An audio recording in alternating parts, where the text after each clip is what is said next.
పోయిన నెల 8వ తేదీన జగన్మోహన్ రెడ్డి గారి పాపిరెడ్డిపల్లి పర్యటన సందర్భంగా హెలికాప్టర్ ల్యాండింగ్ ఇష్యూ మీద నా పైన ఒక కేసు రిజిస్టర్ చేయడం జరిగింది. ఆ కేసులో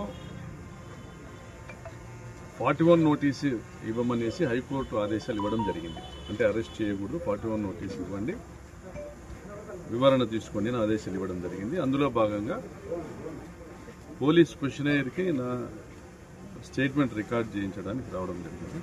దాదాపుగా 102 ప్రశ్నలు అడగడం జరిగింది.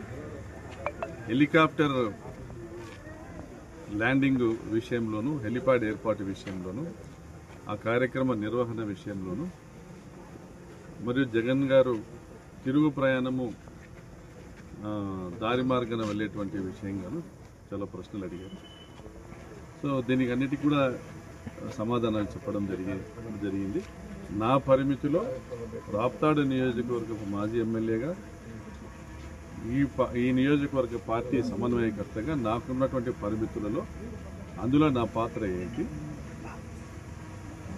మరి అక్కడ జరిగినటువంటి సంఘటనలో ఎవరు బాధ్యులు అనేటువంటి విషయంగా డీటెయిల్డ్గా వాళ్ళు క్వశ్చనైర్ ప్రిపేర్ చేసుకుని అడగడం జరిగింది. రాష్ట్ర వ్యాప్తంగా జగన్మోహన్ రెడ్డి గారి భద్రత విషయంలో రాష్ట్ర కూటమి ప్రభుత్వము చాలా నిర్లక్ష్యం వహించింది. ఆ రోజు హెలికాప్టర్ ల్యాండ్ అయ్యే సమయంలో వేలాదిగా జనం బ్యారికేడ్లు దాటుకుని చొచ్చుకొని రావడాన్ని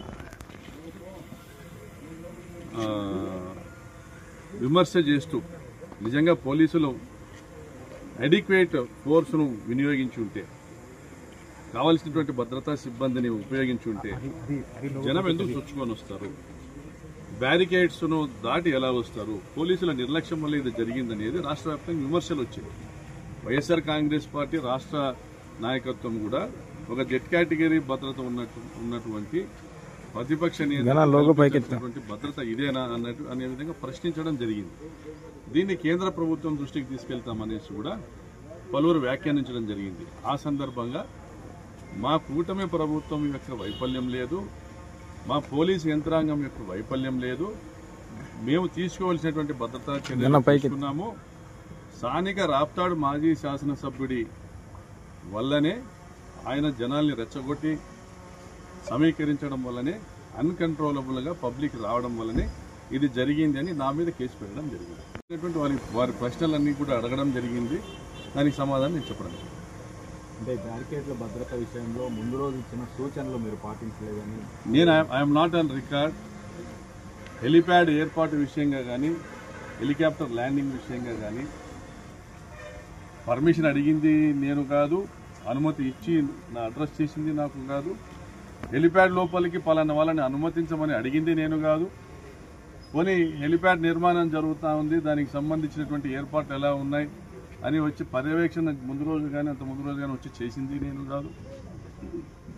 పోలీస్ డిపార్ట్మెంటు బ్యారికేడ్ల చుట్టూ వచ్చేటువంటి జనాలను అసెస్ చేసుకుని, అంచనా వేసుకుని ఎన్ని వేల మంది వస్తారన్నటువంటి ఒక ఇంటెలిజెన్స్ లేదా ఎస్బీ వారి నివేదిక ఆధారంగా అంచనా వేసుకుని భద్రతా సిబ్బందిని బ్యారికేడ్ చుట్టూ మోహరించి ప్రజలు బ్యారికేడ్లు దాటి రాకోకుండా అడ్డుకోవాల్సినటువంటి బాధ్యత పోలీసు వారిది. వారి వైఫల్యాన్ని ఈరోజు ప్రజలు ఎత్తి చూపిస్తూ ఉండడంతో, ప్రతిపక్షాలు ఎత్తి చూపిస్తూ ఉండడంతో, ఈ వైఫల్యం మాది కాదు, ప్రకాష్ రెడ్డిది. అంటే అక్కడ బ్యారికేడ్లు బలంగా స్టీల్ బ్యారికేడ్స్ వేయించినప్పటికీను, స్టీల్ బ్యారికేడ్స్తో పాటు మామూలుగా జగన్ గారి ప్రోగ్రాంలో ఏర్పాటు చేసేటువంటి కర్రలు, గుంజలు నాటించినప్పటికీ కూడా అవి బలహీనంగా ఉన్నాయి కాబట్టి వాళ్ళు చుచ్చుకొని వచ్చారని నెపం నెట్టేటువంటి ప్రయత్నం చేస్తాం. ఇది ఈరోజు ఈ జిల్లాలో ఉన్నటువంటి పోలీసుల దుస్థితి. అంటే ఈ హెలికాప్టర్ వైపు దూసుకెళ్తుంటే కార్యకర్తలు కనీసం వారించకపోగా పోలీసుల మీద మీరు ఆగ్రహం వ్యక్తం చేశారు. మీరు చూశారా? మీడియాలో మీరు గమనించలేదా? నేను పోలీస్ డిపార్ట్మెంట్ వాళ్ళు మాకు మైక్ ఇచ్చి, డిఎస్పీ గారు మైక్ ఇచ్చి కంట్రోల్ చేయమంటే నేను మైక్లో మాట్లాడి కంట్రోల్ చేస్తూ, ప్రజలు ఎవరు చొచ్చుకొని పోవద్దండి, రోడ్ల మీదే, నేను రోడ్డు మీదే కూర్చుంటాను, మీరు ఇక్కడే కూర్చోండి, దాదాపు అరగంట పాటు నేను ప్రజల్ని కంట్రోల్ చేయడం జరిగింది. లోపలికి బ్యారికేడ్స్ లోపలికి వెళ్ళినప్పుడు కూడా చుట్టూ తిరుగుతూ బ్యారికేడ్స్ తోయకండి, మీరు అటువైపు ఉండండి, మీరు హెలిప్యాడ్ మీదికి వస్తే మన నాయకుడు ల్యాండింగ్ అవ్వడం కష్టం అవుతుంది అని చెప్పడం. మా లీడర్ రావాలా, బాధిత లింగమయ్య కుటుంబాన్ని పరామర్శించాలి. ఇక్కడ మీరు మాట్లాడుతున్న మీడియా ఈటీవీ కావచ్చు, ఏబిఎన్ కావచ్చు, టీవీ5 కావచ్చు, మరి మీరందరూ కూడా లింగమయ్య హత్య జరిగిందనే విషయం మర్చిపోయేటట్లుగా ప్రచారం చేస్తున్నారు. అక్కడ ఏదో పోలీసు వైఫల్యము, లింగమయ్య హత్య వెనుక ఉన్నటువంటి దుర్మార్గుల గురించి మాట్లాడరు. లింగమయ్య హంతకుల్ని పట్టుకోవడంలో పోలీసుల ఇన్వెస్టిగేషన్ విఫలమైందని మాట్లాడరు. అసలు ఒక మనిషి ప్రాణానికి లెక్కే లేదు మీ మీడియాకి. మరి మీరంతా హెలికాప్టర్ బ్యారికేడ్లు పలేనింగ్ ఉన్నాయి, ప్రకాష్ రెడ్డి మీద అరెస్ట్ చేయాలా, ప్రకాష్ రెడ్డి అక్కడ తిరుగుతాడు, ఇక్కడ ఏమి సమాజం ఇది? సిగ్గు అనిపించట్లే? ఏం సమాజం ఇది? ఒక పేద రైతును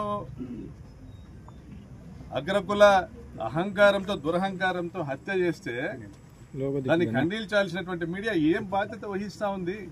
ఎంత మేరకు బాధ్యతగా మీరు ఈరోజు మాట్లాడుతూ ఉన్నారు? అసలు లింగమయ్య హత్యలు అందరూ మర్చిపోయి, లింగమయ్య హంతకుల్ని అరెస్ట్ చేయలేదనే విషయం గురించి మర్చిపోయి, ఈ హెలికాప్టర్ ల్యాండింగ్ జరిగేటప్పుడు జనం చొచ్చుకొని వచ్చారు, పొరపాటున ఏమైనా జరిగింటే జగన్ గారి ప్రాణాలకు ముప్పు జరిగేదనేటువంటి విషయం మర్చిపోయే విధంగా, అంటే ఈ హంతకులకు దోహదపడే విధంగా ఈ ETV, ABN, NTV, TV9, TV5 మీరు చేస్తున్న చర్యలు ఏం మెసేజ్ ఇవ్వదలుచుకున్నారు ఈ రాష్ట్ర ప్రజలకి నేను ప్రశ్నిస్తాను. ప్రశ్నించే ప్రతి ఒక్కరు కూడా ప్రశ్నించే విధంగా ప్రజాస్వామ్యం ఉండాలి.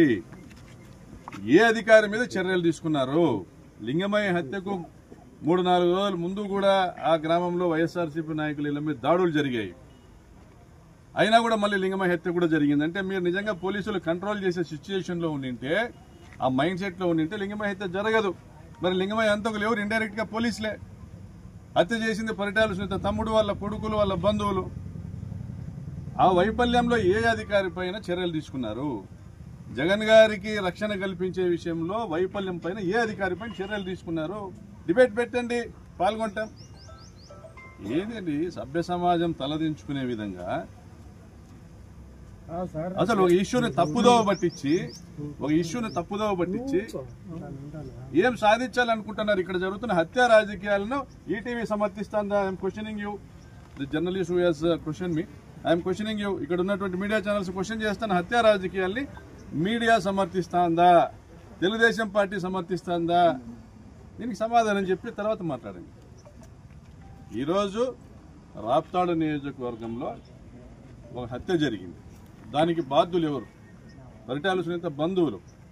అంతకు ముందు రోజు పరిటాల శ్రీరామ్ అక్కడికి వచ్చి హంతకుల ఇళ్లలో సమావేశం ఏర్పాటు చేసుకున్నాడు. 120B ఎందుకు వర్తించదు? కుట్ర జరిగిందని ఎందుకు వర్తించదు? ఎందుకు వారి పరిటాల శ్రీరామ్ పైన కేసు ఎందుకు పెట్టారు? మళ్ళీ మరుసటి రోజు దేశాలు వదిలిపెట్టి పారిపోయినారు వాళ్ళు, వాళ్ళ మీద కేసు ఎందుకు నమోదు చేయరు?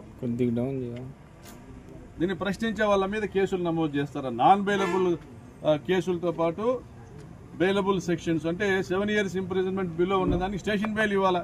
ఇదే హైకోర్టు ఆర్డర్ ఇచ్చింది. హైకోర్టు 41A నోటీస్ ఇవ్వమని ఆదేశాలు ఇస్తే హైకోర్టు హెచ్చరించింది. ప్రకాష్ రెడ్డి విచారణకు సహకరించకపోతే చర్యలు తీసుకోండి ఇచ్చింది. ఒక మీడియా లాక్కు రమ్మనింది, ఇంకో మీడియా ఏందా బొంగు లాక్కొచ్చేది? హైకోర్టు ఏం చెప్పింది? అక్కడ ఉన్నటువంటి పబ్లిక్ ప్రాసిక్యూటరు, సార్ మాకు సంబంధించినటువంటి నిందితుడు విచారణకు సహకరించకపోతే మేము ఏం చేయాలంటే do as per your rules, మీకున్నటువంటి పోలీస్ గైడ్ లైన్స్ ప్రకారం చేయమని చెప్పారు. మీరు అది 41A నోటీస్ ఇచ్చింది అనేది పక్కన పెట్టి మీకు ఏం కావాలో అది మీరు రాసుకుంటా అన్నారు. ప్రజలు గమనిస్తా అన్నారు. చంద్రబాబు నాయుడు గారు వచ్చిన తర్వాత ఈ రాష్ట్రంలో లా అండ్ ఆర్డర్ లేదు. అనంతపురం జిల్లాలో హత్యా రాజకీయాలు, దోపిడీలు, దుర్మార్గాలు, దౌర్జన్యాలు జరుగుతూ ఉన్నాయి. ప్రజల్ని మోసం చేసి అధికారంలోకి వచ్చారు. 100 హామీలు ఇచ్చారు. ఇంటింటికి లక్షల రూపాయలు, నీకు 15,000, నీకు 15,000, నీకు 15,000, నీకు 18,000 అనే రకంగా తప్పుడు కూతల హామీలు నమ్మి మోసపోయిన ప్రజలు వెనక్కి తిరుగుకుంటున్నారు, తిరగబడుతూ ఉన్నారు. అందులో భాగంగా లింగమయ్య హత్య జరిగింది. లింగమయ్య హత్య జరిగితే ప్రజలు తిరగబడినారు. జగన్మోహన్ రెడ్డి గారు వచ్చినప్పుడు మీరు కంట్రోల్ చేయలే. వైఫల్యం పోలీసులది. Please subscribe .news.